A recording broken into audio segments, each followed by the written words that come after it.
자연의 이치는 원래 불공평한 것.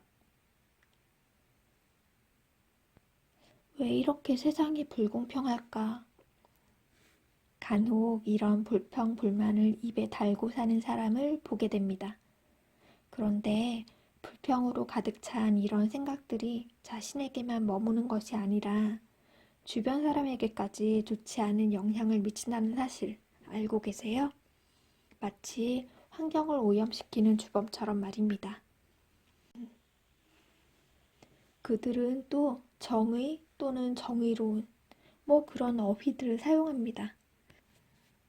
그러면서 늘 세상이 정의롭지 못해 하며 분통을 터뜨리거나 원망의 말들을 쏟아내죠. 그럴수록 삶은 더 불안해지고 심지어 그 불안감은 좌절을 불러오기까지 합니다.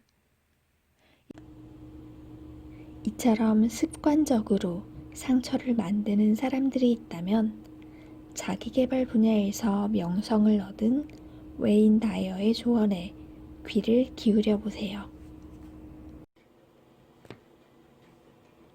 새는 벌레를 잡아먹는다. 벌레에게는 공평치 않은 일이다. 거미는 파리를 잡아먹는다. 파리에게는 공평치 않은 일이다. 사자는 코요테를 잡아먹는다. 코요테는 오소리를 잡아먹는다. 오소리는 쥐를 잡아먹는다. 쥐는 벌레를 잡아먹는다. 자연만 쓱 둘러봐도 세상에는 정의가 존재하지 않는다는 것을 바로 깨달을 수 있다. 그래서 웨인 다이어는 정의라고 하는 것은 비현실적인 개념이다. 이 세상과 저 세상을 살아가는 사람들은 언제나 늘 불공평하다. 허나 행복을 택하고 불행을 택하는 것은 정의의 부재와는 아무 상관이 없다고 주장합니다. 물론 이런 주장을 불편하게 받아들일 수도 있습니다. 하지만 조금 더 깊이 생각하면 공감하는 부분이 있을 겁니다.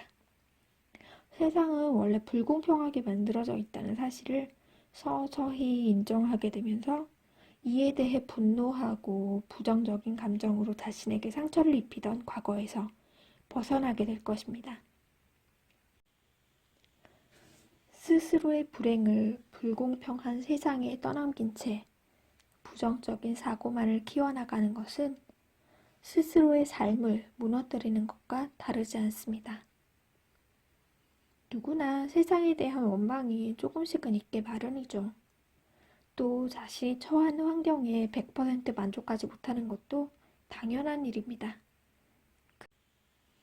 그러나 그러한 원인을 세상 탓으로 돌린 채 주저앉기엔 삶은 그리 길지 않습니다. 물론 정의롭지 못한 사회를 개선하기 위한 행동은 당연히 있어야겠죠. 다만 어떤 경우든 부정적인 감정으로 스스로를 괴롭히거나 상처 입히는 일만은 없길 바랍니다.